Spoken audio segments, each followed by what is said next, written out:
Bismillahirrahmanirrahim. Elhamdülillahi Rabbil alemin. Vessalatu vesselamu ala eşrefil enbiyai ve mursalin. Seyyidina Muhammedin ve ala alihi ve sahbihi ecma'in əmmə ba'd.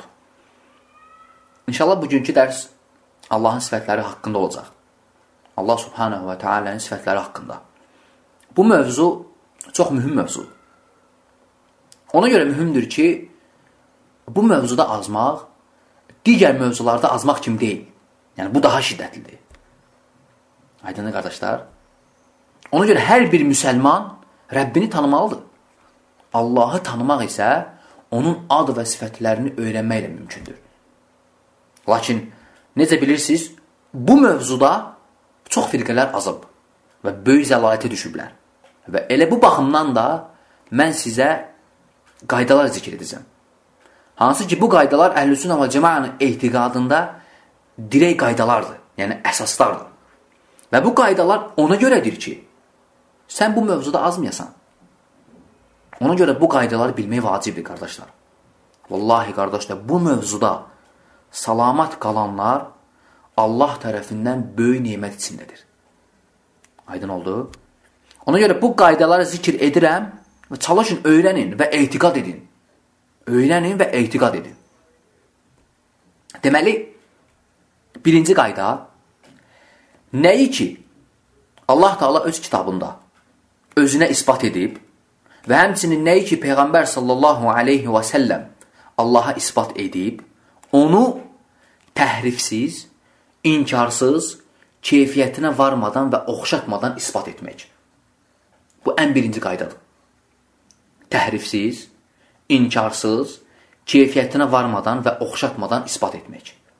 Çünki Allah Teala, yəni Allahı özündən daha yaxşı heç kim tanıya bilməz. Və həmçinin Peyğəmbər sallallahu aleyhi və səlləm yaradılmışların içərisində Allahı ən yaxşı tanıyan idi. Aydın oldu. Və bu qaydanı İbn-i Teymiyyə rahiməhullah Vasitiyyə də deyir. Öz Vasitiyyə kitabında. İkinci qayda. Nəyi ki, Allah Teala öz kitabında özündən inkar edib və həmçinin nəyi ki, Peyğəmbər sallallahu aleyhi və səlləm Allahdan nəfi edibsə, yəni inkar edibsə, onun əksinin kamilliyinə etiqad edərək isbat edirik. Məsələn, yəni izah edirəm, yəni misal deyirəm, aydın olacaq inşallah. Baxın, Allah Teala öz kitabında özündən zülmü inkar edib.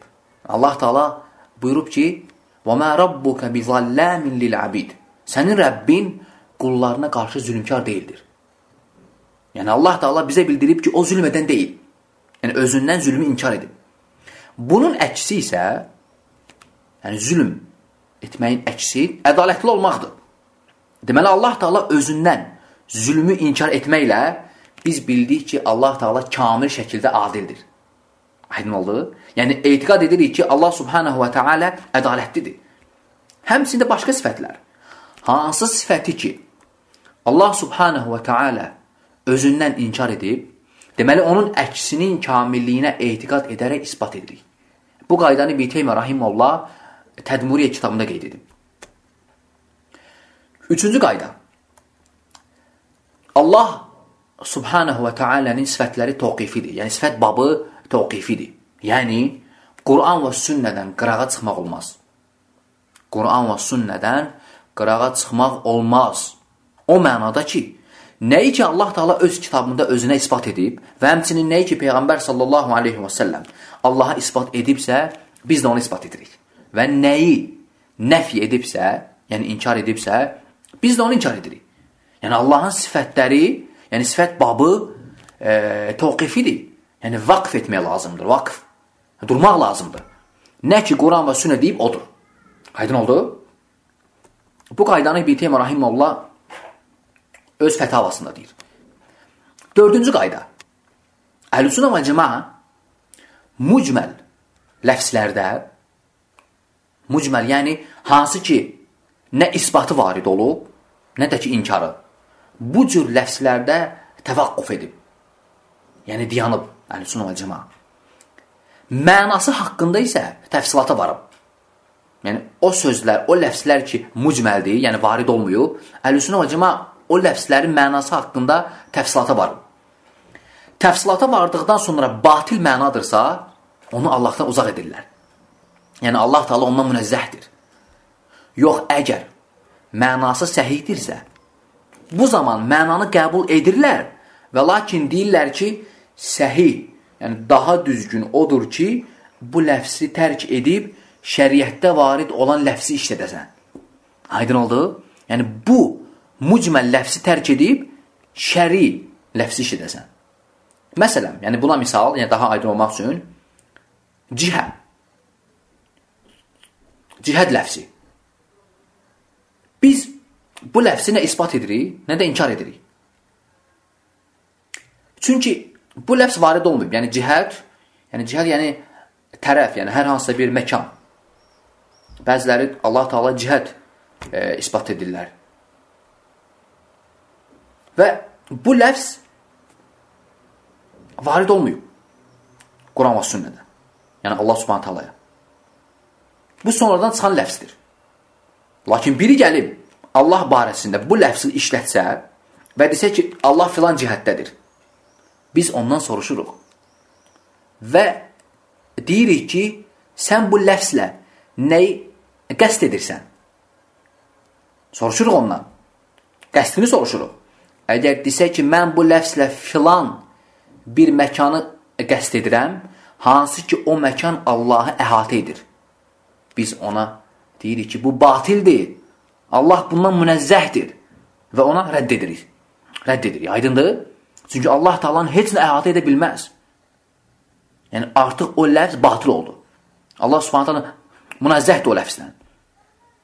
Yox, əgər desə ki, mən bu kəlmə ilə mütləq ucalığı, yəni ucalığı qəsd edirəm.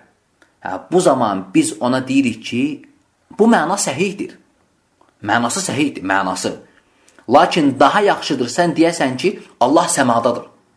Çünki səma ləfsi Quran və sünnədə varid olub. Ona görə, aydındır, amma cihəd ləfsi varid olmayıb. Ona görə yaxşı olar ki, bu ləfsi tərk edəsən. Bu ləfsi işlətməyəsən. Aydın oldu? Bu qaydanı İbn Teymiyyə rahimehullah Tədmürə kitabında deyir.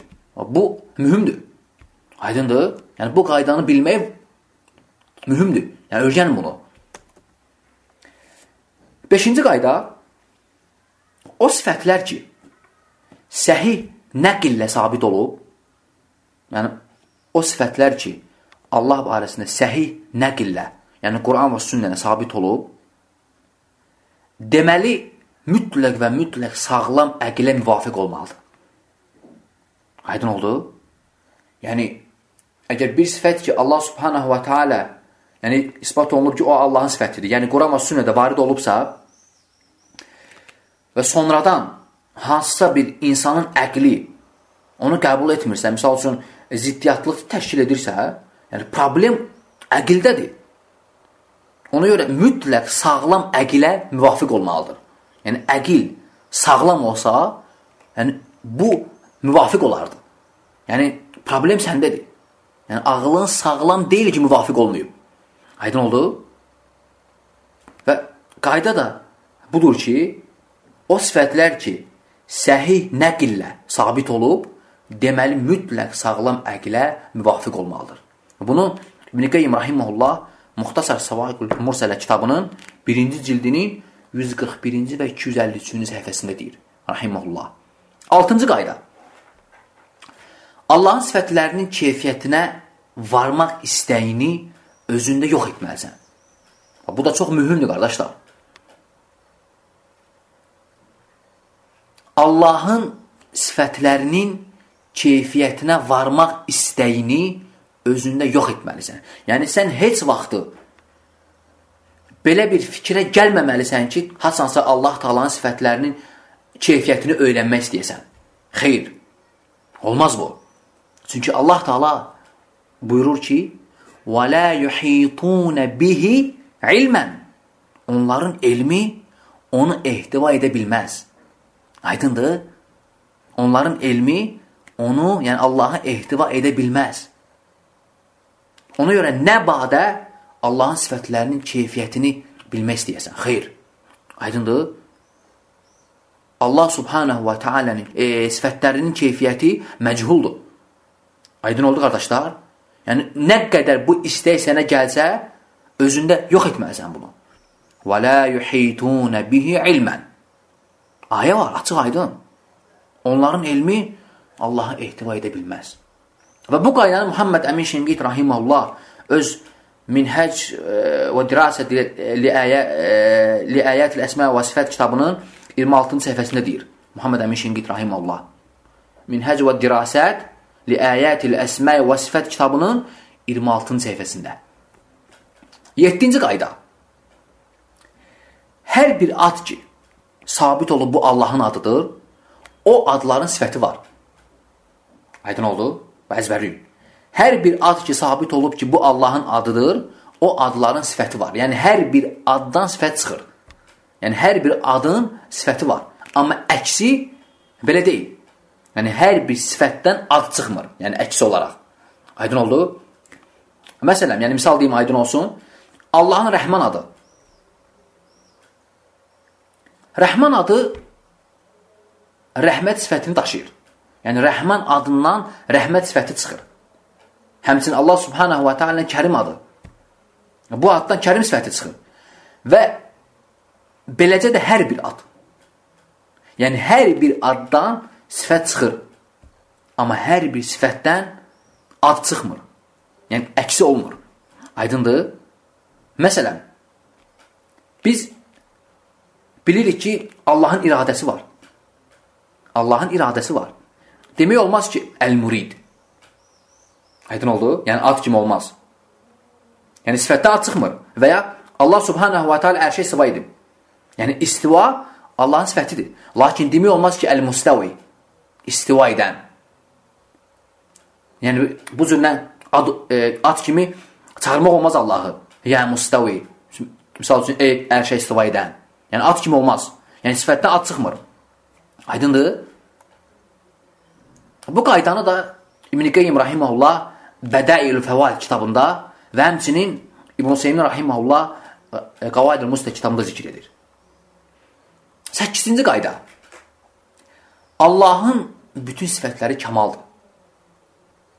Aydındır, qardaşlar. Yəni, heç bir tərəfdən naqislik yoxdur. Allahın bütün sifətləri kəmaldır və heç bir tərəfdən naqislik yoxdur. Yəni, Allah Taala'nın sifətləri kamildir, kəmaldır. Yəni, Allahın sifətlərində naqislik ola bilməz, qardaşlar. Aydındır. Bunu İbn-i Teymiyyə rahiməhullah öz fətavasında, həmçinin İbn-i Qeyyim rahiməhullah Muxtasar Səvaiqul Mursələdə və həmçinin Bədəil Fəvaid kitabında deyir. 9-cu qayda. Bilmək lazımdır ki, Allahın sifətlərinə sığınmaq olar. Həmçinin and içmək olar. Bu da mühümdür. Bilin və etiqad edin. Aydındır? Allahın sifətlərinə sığınmaq olar, həmçinin də Allahın sifətlərinə and içmək olar. Necə ki, Peyğəmbər sallallahu aleyhi və səlləm sığınıb. Peyğəmbər sallallahu aleyhi və səlləm bəzən deyərdi ki, Allahumma inni əuzu bi rıdakə min səxatik. Allahım, sənin qəzəbindən razılığına sığınıram. Sənin qəzəbindən razılığına sığınıram. Gördünüz? Həmçinin İmam Buxari rahiməhullah öz kitabında bab açır və adını bu cür qoyur. Bəb əl-həlifi bi'izzətilləhi və sifətihi və kəliməti. Allahın izzətinə, onun sifətlərinə və kəlamına and içmək babı. Aydın oldu? Və bu qaydanı İbn-i Teymiyyə rahiməhullah Şeyxülislam öz fətavasını zikr edir. Bu da mühümdür, yəni bunu bilmək lazımdır. Allah subhanahu wa ta'ala'nın sifətlərinə sığınmaq olar və həmçinin and içmək olar. 10-cu qayda. Sifətlər haqqında mövqeyin, yəni sənin Allahın sifətləri haqqında mövqeyin, eyni ilə də Allahın zatı haqqında mövqeyindir. Yəni, necə ki Allahın zatı həqiqidir və heç bir zatlara oxşamır, eləcə də onun sifətləri həqiqidir və heç bir sifət Allahın sifətinə oxşamır. Aydındır? Yəni, oxşarlıq yoxdur. necə ki zatda yoxdur, eləcə də sifətdə. Yəni, heç bir zat Allah subhanahu wa ta'ala zatına oxşamır. Aydındır, onun misli yoxdur. Eləcə də sifətdə. Bu qaydanın mənasıdır bu. Aydındır, eləcə də sifətdə. Ona görə qayda budur ki, sifət barəsində deyim, zat barəsində deyim kimidir. Yəni, aydındır. Həmçinin bu qaydanı da İbn Teymiyyə rahimehullah öz fətavasında və həmçinin tədmuriyyədə zikr edir. 11-ci qayda. Bir sifət barəsində olan mövqeyin, yəni Allah subhanahu wa ta'alənin bir sifət barəsində olan mövqeyin eyni ilə də digər sifət barəsində olmalıdır. Yəni, izah edirəm. Əgər kim ki Allahın sifətini iqrar edirsə, məsələn, eşitmək sifətini. Məsələn, adam var, Allah subhanahu wa ta'ala eşitmək sifətini iqrar edir. Görmək sifətini iqrar edir. Və bu lazımdır ki, yəni bunu iqrar edirsə, lazımdır ki, digər sifətlərini də iqrar etsin. Məsələn, məhəbbət, qəzəb, rıda və s. Aydındır? Ona görə də qayda budur ki, bir sifət barəsində olan mövqeyin eyni ilə də digər sifət barəsində olmalıdır. Yəni, əgər bu sifəti iqrar edirsənsə, lazımdır ki, digər sifəti də iqrar edəsən. Yəni, birini iqrar edib, o birisini inkar etmək olmaz. Aydındır? Bu batildir. Ona görə Şeyxülislam İbn Teymiyyə rahimehullah fətavasında buyurur ki, bu elə bil ki, kitabın bəzisinə iman gətirib, bəzisini inkar etməkdir, deyir. Rahimehullah. Aydın oldu və bu da mühümdür. 11-ci qayda. 12-ci qayda. Hansı ki, bu qayda çox mühümdür. Qardaşlar. Və əksər insanlar bunu bilmir. Və bu səbəbdən də Allah barəsində bilmədən danışırlar.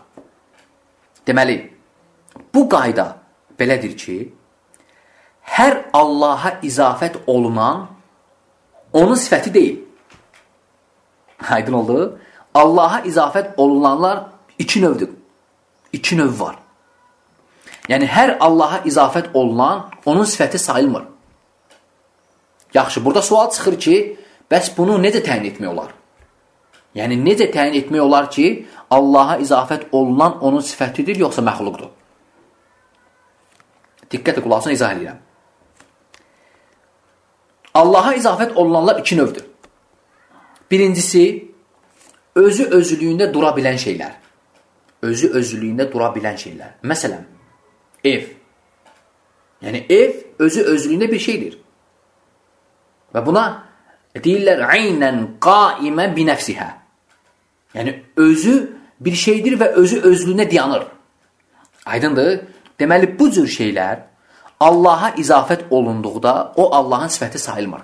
Yəni, o məxluq sayılır. Aydındır? Misal üçün, deyəndə ki, Beytullah, Allahın evi. Allahın evi, deməli, burada ev Allaha izafət olundu. Elədir? Ev Allaha izafət olundu. Allahın evi. Amma burada ev Allahın sifəti sayılmır. Ev məxluqdur. Hardan bildik? Qaydaya əsasən. Nə idi o qayda? Deməli, qayda belədir ki, özü özlüyündə dura bilən şeylər Allaha izafət olunduqda o Allahın sifəti sayılmır. O artıq məxluqdur. Aydındır? Məsələn, başqa bir misal. Allah subhanahu wa ta'ala buyurur ki, Naqatallahi və suqiyahə. Allahın dəvəsi. Naqatallah.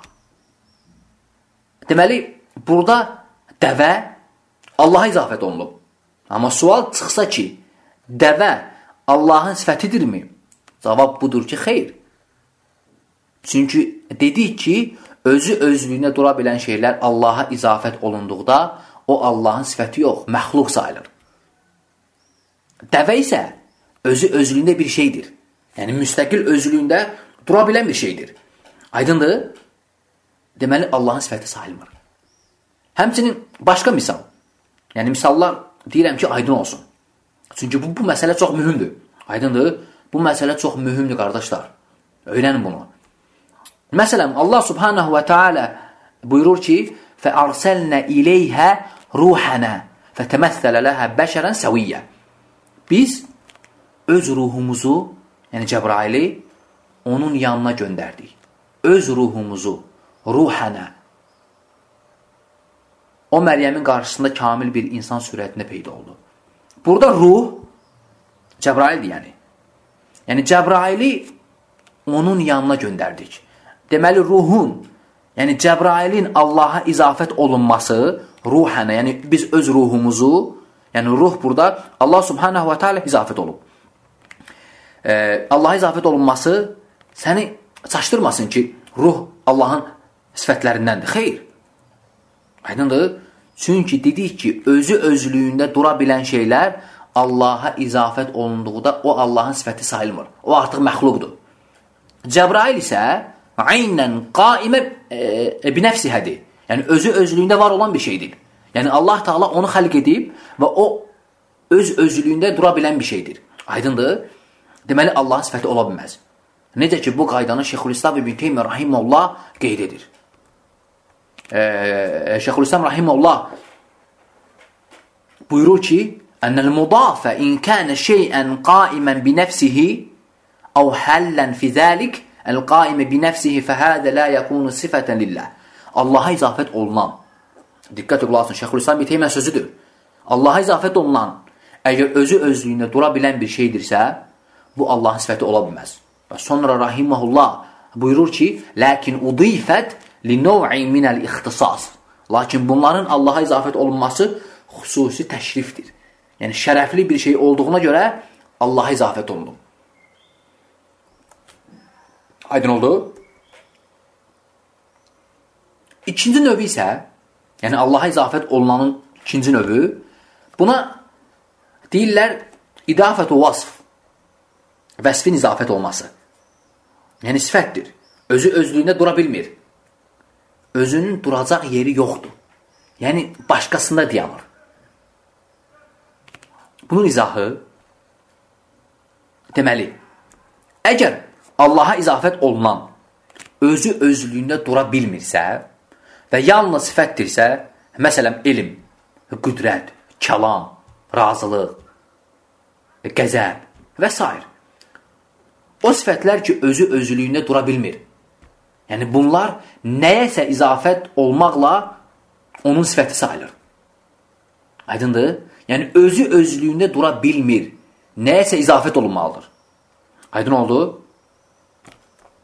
Deməli, əgər bu vəsflər Allaha izafət olunarsa, artıq Allahın sifəti sayılır. Yəni, ona məxluq demək olmaz. Ona məxluq demək olmaz. Buna misallar, məsələn, Allah subhanahu və teala buyurur ki, وَاِنْ أَحَدٌ مِنَ الْمُشْرِك۪ينَ اسْتَجَارَكَ فَأَجِرْهُ حَتَّى يَسْمَعَ كَلَامَ اللّٰهِ Həttə yəsmə' kələm Allah. Əgər müşriklərdən biri səndən aman diləsə, ona aman verir ki, Allahın kəlamını eşitsin. Burada kəlam Allaha izafət olunub. Kələm Allah. Həttə yəsmə' kələm Allah. Hətta Allahın kəlamını eşitsin. Kəlam Allaha izafət olunub. Kəlam isə özlüyündə dura bilmir. Mütləq danışan olmalıdır. Aydındır? Deməli, kəlamın danışana izafət olması sifətin izafət olması sayılır. Aydın oldu? Başqa ayədə Allah subhanahu və teala buyurur ki, Ənzələhu bi'ilmihi. O, bu Quranı öz elmi ilə nazil etmişdir. Burada Allah subhanahu və teala elmi özünə izafət edib. Bi'ilmihi. Öz elmi ilə. Elm izafət olub Allaha. Elm isə özü özlüyündə dayana bilmir. Deməli, elm Allahın sifətidir və məxluq deyil. Çünki Allah subhanahu və teala'nın sifətləri məxluq deyil. Aydın oldu? Həmçinin bəzi alimlər bu qaydanı başqa cür izah edir. Yəni, yuxarıda dediyimiz izah, yəni Şeyxülislam İbn Teymiyyənin gətirdiyi izahdır. Başqa alimlər isə, həmçinin İbn Teymiyyə rahimehullah daxil olmaqla daha aydın başa düşmək üçün deyirlər ki, Allaha izafət olunanlar ondan ayrı deyilsə, deməli o Allahın sifətidir və məxluq deyil. Və hər nə ki Allaha izafət olunub və ondan ayrı olan bir şeydir, deməli o məxluqdur. Yəni, hər Allaha izafət olunanlar onun sifəti sayılmır. Məsələn, deyəndə ki, Allahın evi. Ev Allahdan ayrıdır. Ev Allahdan ayrıdır. Deməli, Allahın sifəti deyil və məxluqdur. Aydın oldu. Amma deyəndə ki, səm'ullah. Artıq səm' Allahdan qeyri deyil. Deməli, Allahın sifətidir və məxluq deyil. Aydın oldu. Yəni, bu cür nə bilmək olur. Yəni, Allaha izafət olunanlar onun sifətidir, yoxsa məxluqdur. Yəni, yoxsa ki, hər Allaha izafət olunana Allahın sifəti demək xətadır, batil qardaşlar. Aydındır. Ona görə bu qayda mühümdür. Bu qayda mühümdür. 13-cü qayda. Allahın sifətləri və həmçinin etiqadi olan məsələlər bir hədislə belə sabit olsa, biz onu qəbul edirik. Bir hədislə sabit olsa, qəbul edirik. Yəni, mütəvatir olmasa da, yəni çox sayılı yollarla gəlməsə də, bir hədislə, əhəd hədislə olsun belə, sabit olsa, Allah subhanahu wa ta'ala sifətləri və həmçinin hər bir etiqadi məsələ sabit olsa, biz onu qəbul edirik. Yəni, Əhlüsünnə vəl Cəmaət qəbul edir onu. Bu da 13-cü qaydadır. Aydındır və bu qaydanı İbn-i Qeyyim Rahimullah Muxtasar'da deyir. Muxtasar Savaqül Mursələ kitabında. 14-cü qayda. Allahın bütün sifətlərinin mənası, hansı ki, Quran və sünnədə sabit olub, məlumdur. Aydındır. Və ona görə də həqiqi mənada təfsir olunur. Yəni, məcaz və s. başqa şeylər demək olmaz. Keyfiyyəti isə məchuldur. Keyfiyyəti məchuldur. Yəni, sifətlərin mənası məlumdur. Kim gəlib desə ki, mən Allah subhanahu wa ta'alənin bu sifətinin mənasını bilmirəm, batildir bu. Məna məlumdur. Keyfiyyət məchuldur. Ona görə İmam Malik rahiməhullah gəlib soruşanda ki, Allah subhanahu wa ta'ala ərşə necə istiva etdi? İmam Malik rahiməhullah gözəl söz deyir ona və o söz Əhl-i-Sünnə və Cəmaət etiqadında çevrilir qaydaya. Və nəinki istiva sifətində və bütün sifətlərə şamil olunur. Aydındır. Rahiməhullah buyurur ki, Əl-istiva'u ma'lum. Deyir, istiva məlumdur deyir. Yəni, istivanın nəyini soruşursan? İstiva məlumdur. Vəl-keyf məchul. Keyfiyyəti məchuldur. Necəliyi, necə istiva edib? O məchuldur. Yəni, mənası məlumdur, keyfiyyəti məchuldur. Vəl-imanu bihi vacib. Yəni, buna iman gətirmək vacibdir deyir. Və-sualu anhu bid'a. Və sual vermək də bidətdir. Nəyə sual vermək? Keyfiyyəti barəsində. Aydın oldu? Keyfiyyəti barəsində sual vermək bidətdir. Və bu çevrilir qaydaya. Və bu nəyincə istiva sifətinə Allah subhanahu wa ta'alənin bütün sifətlərinə aiddir. Bu qayda. Aydın oldu? 15-ci qayda. Xəbər babı sifət babından daha genişdir. Xəbər babı sifət babından daha genişdir. Çünki xəbər babı təvqifi olmasa da olar. Bu nə deməkdir? Yəni, izah edirəm. Diqqət qulaq. Deməli, var Allah barəsində xəbər vermək, var Allahın sifəti. Yəni, əgər Allah barəsində xəbər verirsənsə, bu verdiyin xəbər Quran və sünnədə gəlməsə də olar. Amma sifət bu cür deyil. Sifət babı mütləq Quran və sünnədə varid olmalıdır. Amma xəbər babı yox. Məsələn, deyirsən ki, Allah mövcuddur. Məlumdur ki, mövcud Quran və sünnədə varid olmayıb. Amma xəbər kimi demək olar, Allah subhanahu wa ta'ala mövcuddur. Yəni, demək olar ki, Allah ta'ala mövcuddur. Olar bunu demək. Ona görə qayda budur ki, xəbər babı şərt deyil ki, Quran və sünnədə gəlsin. Quran və sünnədə gəlməsə də xəbər kimi demək olar. Lakin bu şərtlə ki, pis məna daşımasın. Pis məna daşımasın. Yəni, əgər xəbər babında nəsə söyləsən, gərək mənası pis olmasın. Yəni, pis məna daşımasın və mənası səhi olsun. Mənası səhi olsun. Aydın oldu? Deməli, bu qaydanı da İbn-i Qeyyim Rahiməhullah Bədəil-ü Fəvaid kitabında deyir. Rahiməhullah. 16-cı qayda, qardaşlar. Hansı ki, bu qaydanı Xattabi Rahimullah öz Şə'nu Dua kitabında deyir. Qeyd edir orada. Deməli, qayda belədir ki, Allahın sifətlərinə qiyas etmək olmaz. Allahın sifətlərinə qiyas etmək olmaz. Bu nə deməkdir? Yəni, məsələn, biz bilirik ki, Ər-Rəhmə Allahın sifətlərindəndir.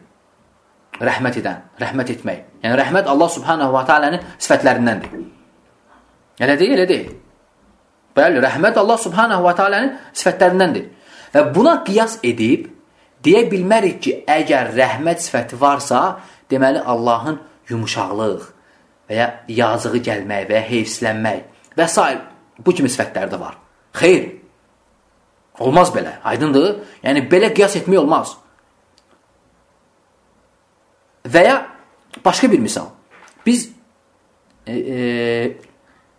bilirik ki, Allahın qüdrət sifəti var. Lakin bu sifətə qiyas edib demək olmaz ki, Allahın bacarmaq sifəti də var. İstita'a. Aydındır? Xeyr. Belə olmaz. Yəni, qayda budur ki, sifətlərdən qiyas etmək olmaz. Nə varid olubsa odur. Yəni, Allah Subhanahu wa Ta'ala'nın bir sifəti varid olubsa, yəni o sifətə öz ağlından qiyas edib başqa sifət vermək olmaz Allaha. Aydındır?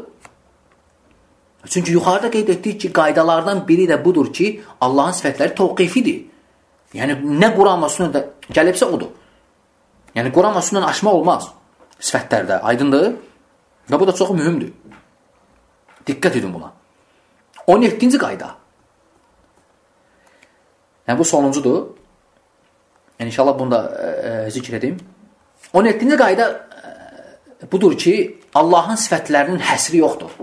Yəni, həsr olunmayıb sifətləri Allahın. Yəni, müəyyən ədəd sayı yoxdur. Niyə yoxdur? Çünki biz yuxarıdakı qaydalarda qeyd etdik ki, Allah Subhanahu wa Ta'ala'nın hər bir ismindən sifət çıxır. Hər bir ismin sifəti var. Aydındır? Allahın yəni isimləri isə müəyyən sayla deyil. Yəni, müəyyən sayla həsr olunmayıb Allahın adları. Aydındır? Çünki Allah Subhanahu wa Ta'ala'nın elə adları var ki, özündə saxlayıb. Öz elmində saxlayıb. Aydın oldu? Və bu da o deməkdir ki, yəni, sifətləri həsr etmək olmaz. Yəni, müəyyən sayla. Aydın oldu? Və bu qaydalar, qardaşlar, mühümdir. Və hamısı Əhl-i-Sünnə və Cəmaənin etiqadında əsas, yəni dirək sayılan qaydalardandır. Və bunları böyük alimlər deyiblər. Xüsusən də Şeyxülislam İbn Teymiyyə və İbn Qeyyim Rahiməhullah. Ona görə bu qaydaları öyrənin və etiqad edin.